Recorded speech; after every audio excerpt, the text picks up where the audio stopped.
Singer Ian Watkins, who was jailed for child sex offences, has been killed in an attack in prison.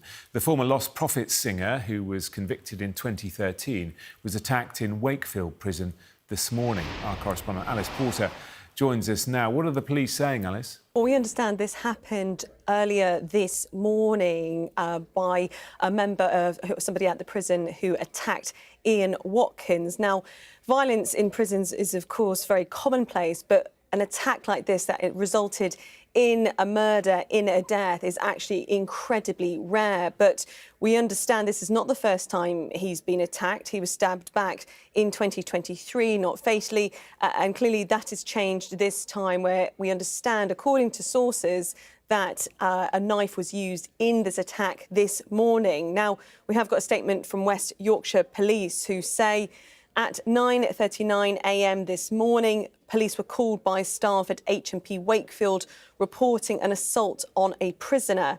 Emergency services attended and the man was pronounced dead at the scene a short time later. Detectives from the homicide and major inquiry team are investigating, and inquiries remain ongoing at the scene. Now, we understand that the prison went into a lockdown immediately after this attack. Now, it was 2013 that Ian Watkins, the former Lostprophets singer, was sentenced for a string of child sex offences, 13 offences, including the attempted rape of a baby. So he certainly would have been a high-profile prisoner, partly because of his fame. He was the lead singer in the Welsh band Lostprophets, which sold millions of albums around the world. But he also would have been vulnerable to being targeted because of the horrific crimes that he committed. And paedophiles are very vulnerable to being attacked in prison.